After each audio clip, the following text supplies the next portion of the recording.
Hello and welcome back to my channel. My name is Chantel and today I'm going to be doing a tag for Tag Tuesday.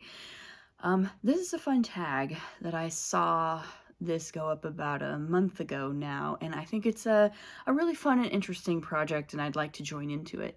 So this tag is called the Get to Know My Taste tag, and this was started by Thoughts on Tomes, and my name is Marinus, and I will link both of their channels in the description below.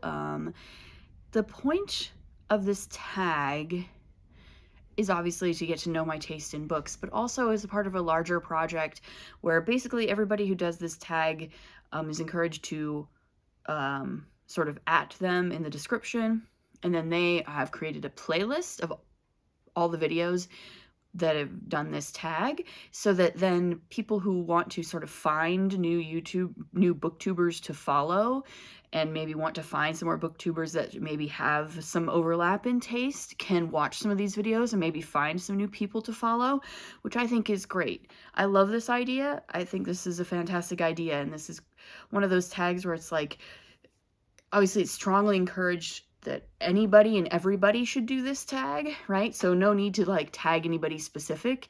Basically the idea is for, at some point, for pretty much everybody on Booktube to do this tag, and then we can all sort of find each other. I love that idea. It's a great idea. So we have some questions here to answer. And so that's what I'm gonna do.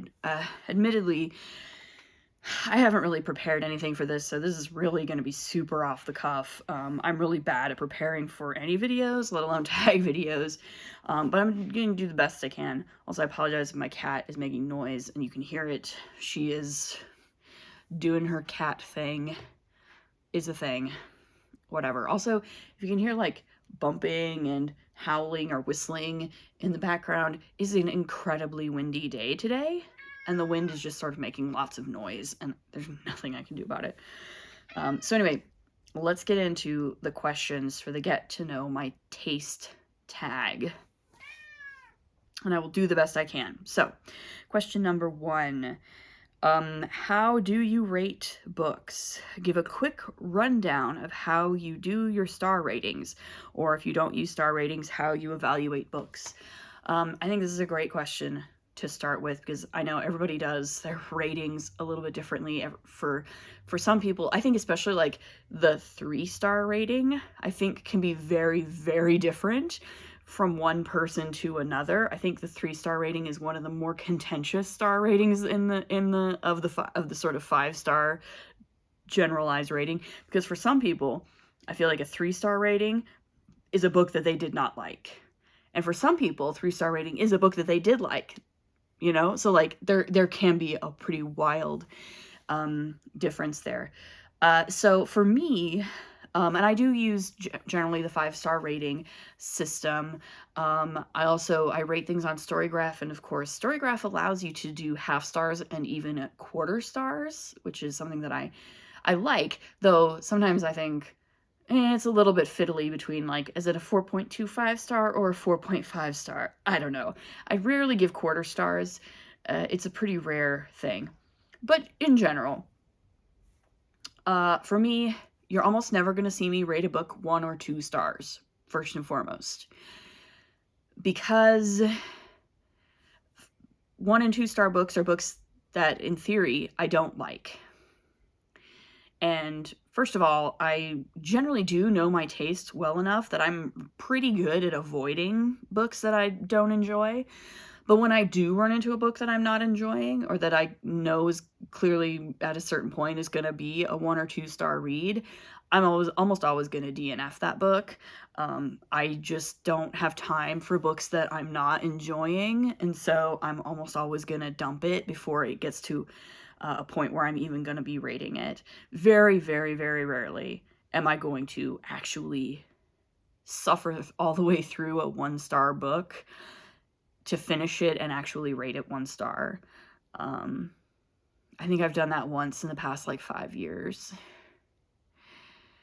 So yeah, but theoretically, a 1-star book for me is a book that pretty much, or less, a 1-star or less book has pretty much no redeeming qualities for me. It's a book that I thoroughly disliked, and that I generally just I would not or could not recommend it to other people in general. A 2-star book, I suppose the difference between a 1-star and a 2-star book for me would be the 2-star book is a book that I still disliked quite a bit, but that I could maybe see some redeeming qualities in it, or I could maybe see something that other people would enjoy in it, and I could maybe get that on a sort of intellectual level, but I still did not enjoy the book and didn't have a good time with it. So yeah, it's like 1-star book is like no redeeming qualities, did not like. 2-star book is did not like, but maybe has some redeeming qualities. And then a 3-star book is basically the bare minimum of a book that I'm going to finish usually. And 3-star book is a book that I enjoyed but maybe had some problems with, right? So that's right. So like for some people, like as I said, a 3-star book for some people is a book that they pretty much didn't like. For me, I would consider a 3-star book to be a book that I enjoyed but maybe had some problems with or had mixed feelings about. I didn't think my time was wasted. I enjoyed it enough to finish it, but I maybe had some problems with it, right? And then there's, I'll do some gradations in there. I'll do a 3.5 star for a book that, I liked more than disliked. There are more things about it that I enjoyed than things that I didn't enjoy, but I still maybe have some issues with it, and it's still maybe not good enough to qualify as a 4-star read for me. For me, a 4-star read is sort of the baseline that I'm at. For me, a 4-star read is a book that I enjoyed and had a good time with, and it was a good book and a good time. That's basically the baseline of where I'm at. So like my average star rating is like usually a 4-star or above. Like because 4-star is like probably the rating that I give out the most, because a 4-star book is a book that I liked and had a good time with, and didn't have, I have a couple of issues with it, but like certainly not enough to have dampened my enjoyment of it. And then for me, a 5-star book is a book that affects me, that hits me in a particularly emotional way, something that is going to stick with me for a while. The 5-star book, the difference between a 4 and a 5-star book for me is that the 5-star book is a book that I'm going to keep thinking about for a long time afterwards. It's often a book that I might end up having to reread at some point because it was just that good, or something about it just captured me so much that I'm going to have to go back and reread it. That's the difference between a 4 and a 5-star book. 4-star book is a great book that I enjoyed. A 5-star book is a book that something about it is just buried itself in me and is going to stick with me for a while, and it has a deep, deep impact on me. Something that's going to be very, very memorable for me. That's that. Question number 2. How do you approach reviewing books? What's your review style? Are you analytical, emotional, casual, or structured? I think to some extent it depends on the book.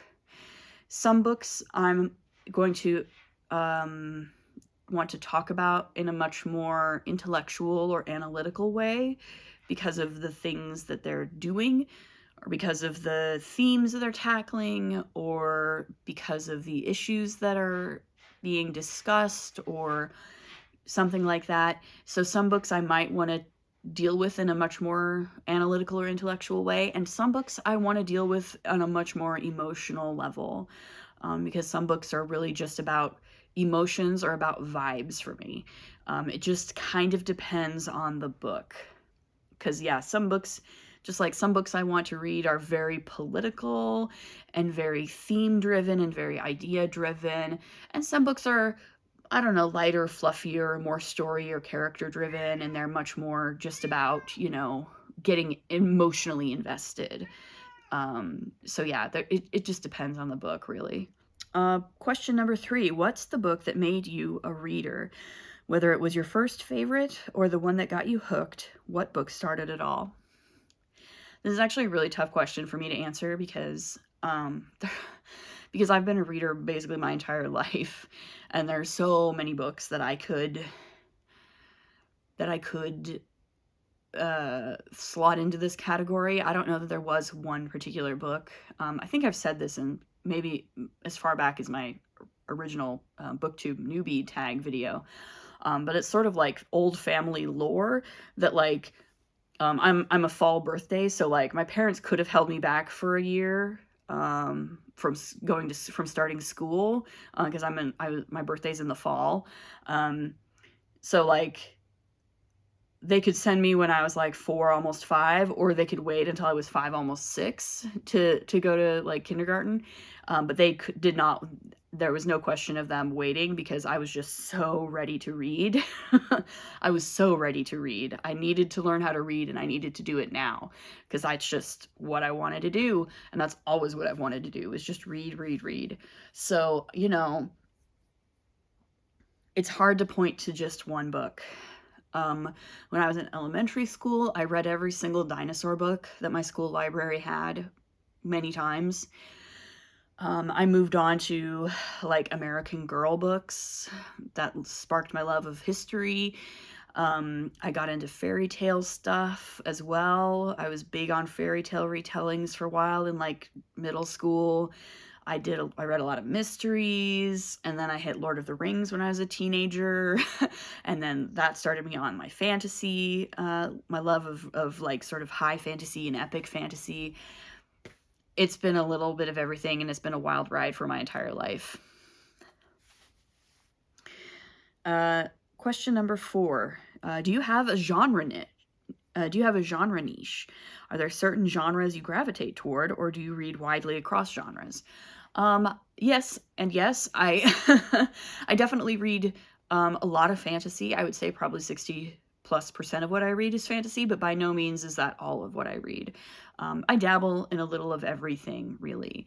I like a lot of genre fiction for sure. A lot of stuff that falls under the sort of the speculative umbrella. So fantasy, sci-fi, horror, dystopian, but I also enjoy reading a mystery once in a while. I enjoy reading literary fiction. I love classics. I love reading old books, especially like 19th century literature and Victorian English literature. I love that stuff. It's great. So yeah, I dabble, I would say, in a little of everything every once in a while. But yeah, I mean, certainly I gravitate more towards fantasy and sci-fi for a lot of my reading. But if I only ever read in one genre, I would get bored. I would get bored. As diverse and wild and fun as like fantasy and sci-fi are, I need to read other things sometimes. I even read, nonfiction too. I like historical fiction. I like history nonfiction. I like a little historical romance once in a while. I like a Regency romance, a Victorian romance. I tend not to read much contemporary romance. Contemporary romance doesn't usually trip my trigger. But if it's got a somewhat of a fantasy element, I don't read a ton of romantasy, like the Sarah J. Maas and the Rebecca Yarros stuff. I don't read very much of that, though sometimes I do. But I do like historical romance. Again, like I like a bodice ripper once in a while. I'll read a lot of things. 5th question. Do you generally prefer character-driven or plot-driven stories? I mean, it's character-driven. For me, like, in fact, if anything, I would say my niche is it heavily character-driven? Is there a good character arc somewhere in there? If there is, I'll probably be into it, regardless of what genre it belongs to. I want a character on an arc. I want a heavily character-driven narrative. I love introspection. I love a slow burn. There are obviously other things that I like to see, like it's, character and plot is not just a binary. There's other things too. There's, for instance, themes and ideas, I think is also a big one. I really love a book that's got a lot of themes and ideas. It's got stuff to say. It's got something to say. And I also really need a book to be very well written. I like good prose, and I cannot lie. I want the writing to be good. I want it to be good. I often tend to gravitate more towards literary spec fic, right? Like I like more literary fantasy. I like more literary sci-fi. I want stuff to be very well written. I want books to be stylistically interesting. I want books to do things that only books can do and that I can't just as easily see experience in a TV show or a movie or a video game. There are things that only books can do for you, and one of those things for me, one of the primary things for me that literature does is really puts you into the head and the heart and the perspective of other characters, of other people, right? That's what a book can really, really do, is put you in with their thoughts and really make you see things from their perspective in a way that no other medium can do. So I definitely pretty much always favor character-driven books. Question 6. What's a book you love so much that you don't care if others don't like it?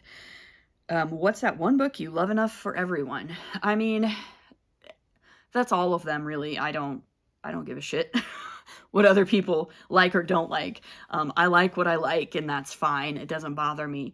But I think the spirit of the question is,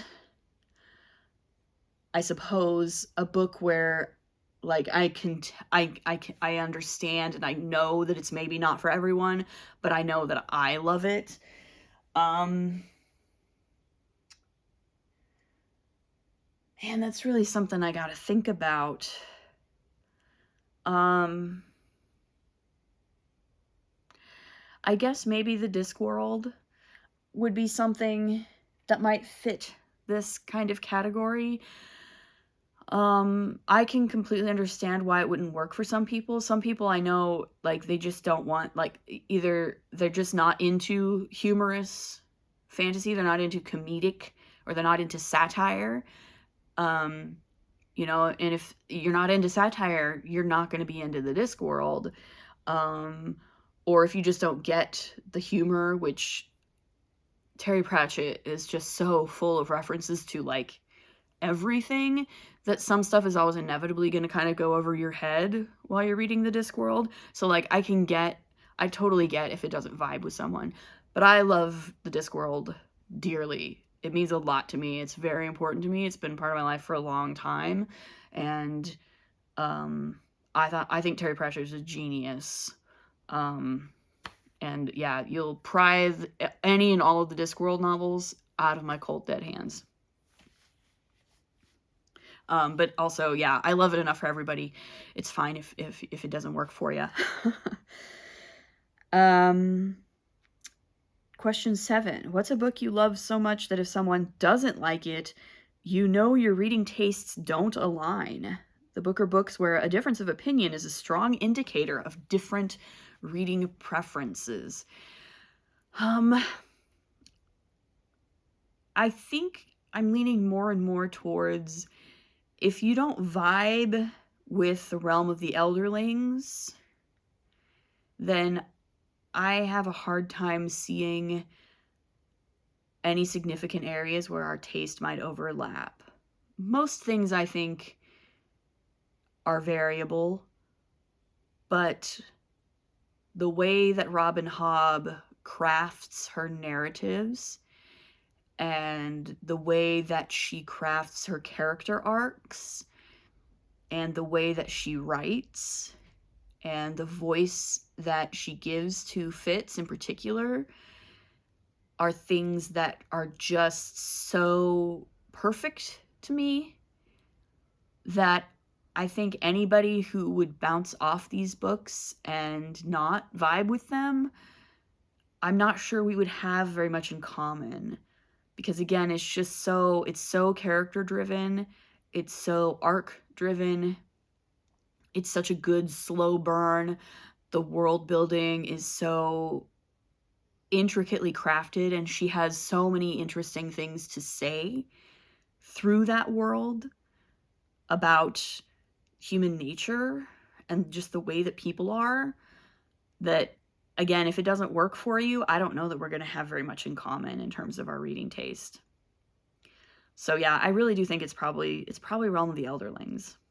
Question number 8. What's in your trash pocket? What books, tropes, or themes that you know are bad, but you love them anyway? So this is kind of the what's your guilty pleasure question. And I appreciate that they didn't frame it like that as a guilty pleasure, because I don't feel guilty about anything that I enjoy. If I enjoy it, I enjoy it, and that's fine. I have no guilt. I'm not Catholic. I do not feel guilt about enjoying things. And I also would say that I think the vast majority of tropes are not inherently bad. I think most tropes can be done well or can be done badly. And it just depends on the book. That having been said, there are definitely certain like recurring ideas and themes and things in books that I enjoy that I know are completely unacceptable in real life, right? Like I think that's true of everyone, right? Like I love a good heist novel, but like I know that like, you know, robbing banks is bad, though maybe not so bad in late stage capitalism, frankly. I can't even remember who it was, but I saw somebody else's video for this tag where she said that, you know, I'm definitely not a monarchist. I don't like monarchy as a system of government. I think hereditary monarchy is, in fact, inherently very bad and probably something to be avoided. And yet I'm a sucker for I'm a sucker for a fairy tale about a long lost prince who finds his rightful throne or whatever. And I have to agree with that. Like, I like a lot of fantasy tropes that or a lot of themes and ideas that are very recurrent in sort of classic fantasy that like I know are like inherently pretty like conservative and not good, and you know, in real life are actually pretty destructive and you know wouldn't hold truck with them in real life. But yeah, so there's a lot of stuff like that. I wouldn't say I have any particular like books that I'm like, oh yeah, I know that's trashy. Again, I like to read once in a while. I like to read a trashy Regency romance or something that's just ridiculous and silly, and is probably, you know, very sort of stereotypical or whatever, and has no, you know, has very little or no literary merit. But yeah. Question 9. Do you have any deal breakers in books? Something that, if present, immediately turns you off from a book. I don't know if I do. Because, again, I'm pretty firmly of the opinion that most things can be good if they're done well. Like, if it's done well, I'll probably be okay with it, as long as it's done well, as long as I think it's done well. You know, so even like things that a lot of people find distasteful, like, you know, abuse narratives, sexual assault, things like that, like, I don't, like, none of that is like, oh, there's a lot of sexual assault in this, I'm not going to read it. It's more like, well, if it's done badly or if I feel like it's being sort of gratuitous about it, then it might turn me off from it. But just having it in there, just existing, does not necessarily make for a deal breaker. I'm not sure I can think of anything off the top of my head that if I saw it in a book, I'd be like, absolutely not, no. There probably is something, I just can't think of it. Because I read a lot of books about a lot of different things, and yeah. Animal abuse can kind of upset me. I probably wouldn't read a book where there was a lot of animal abuse, or where like an entire strong narrative centers around animal abuse. But even that, I'm like, there's some books I love that that have like animal abuse in it. You know, like, not like, oh, look at animal abuse, isn't this great? But like, you know, that portray bad things, you know, but do them well and do them effectively in ways that, you know, I find, you know, that I'm okay with. So, yeah, I don't know that I can think of any that are actually, like, 100% deal breaker. Question 10. What's a strong opinion you have about a book released within the last year? Whether it's overrated, underrated, or just a take you need to share. I'm bad at having hot takes. I mean, when I have a strong opinion about something,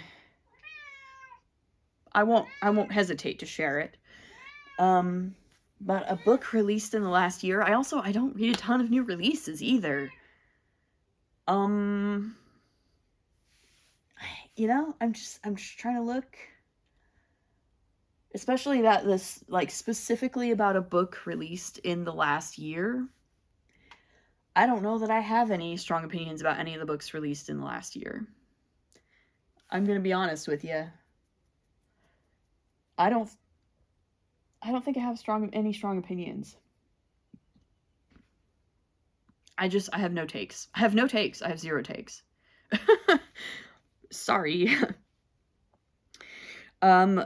Question 11. What do you look for in writing? What makes a book stand out to you? Is it prose, style, themes, voice, structure, or something else? Yes. Yes. All of that. Yeah. Again, I don't know that I have anything more specific than just, is it good?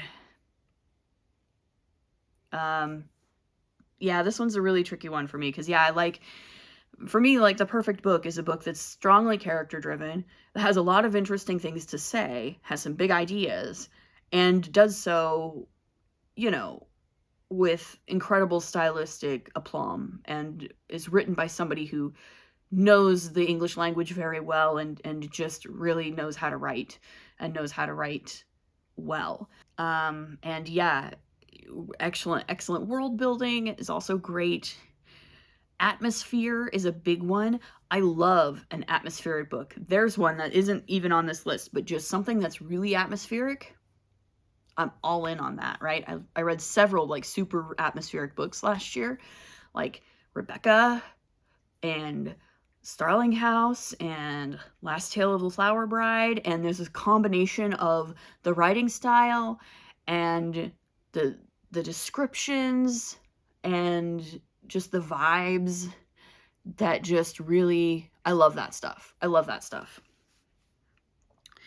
Question 12. How do you decide what to read next? Do you plan ahead, mood read, or follow external factors like hype, recommendations, or arcs?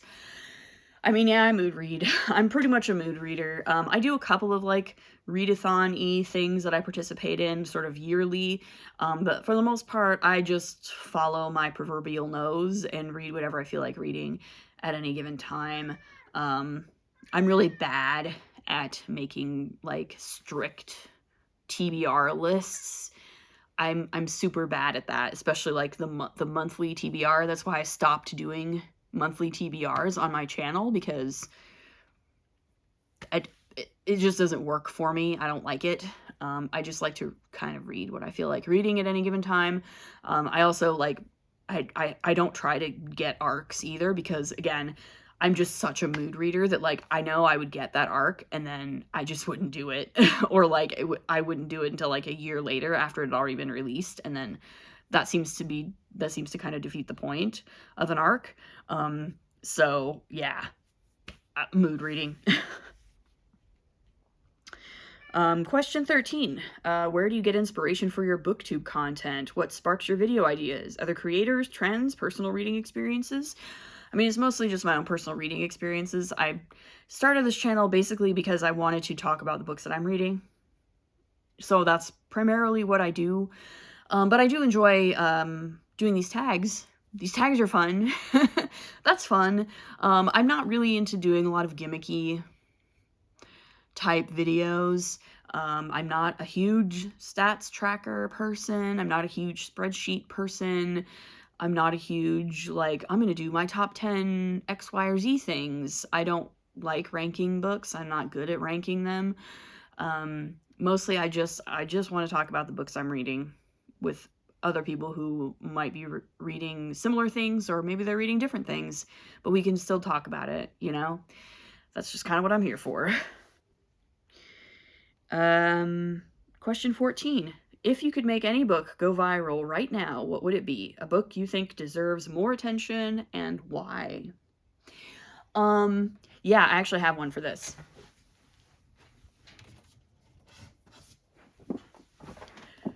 To Shape a Dragon's Breath by Monocle Blackgoose. Read this book. If you're burned out on the Fourth Wing nonsense, read an actually good Dragon School book. This is an actually good Dragon School book. More people need to read this book. Please read this book. It is so good. Read this book, and then let's talk about it, because I want to talk about it with more people. Yes. Make this book go viral. Do it. And question 15. Who are some booktubers with reading tastes similar to yours? There's a few. Honestly, I think Thoughts on Tomes is relatively close in taste to me. Win at Literary Diversions often has similar taste to me. My problem with talking about this and mentioning people who would fit this for me is that, like, I follow a lot of booktubers who don't have a ton of overlap with my taste, because I like to watch a lot of booktubers who read different things than me. Like, I definitely like to watch booktubers who read similar things to me, but I also do like to watch a lot of booktubers who don't read very similar things to me.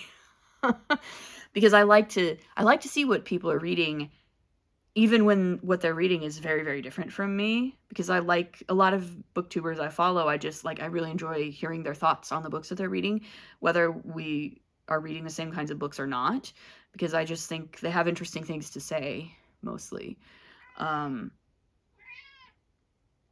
So I guess I named a couple there, but they're not, yeah, I don't know that I can name too many off the top of my head.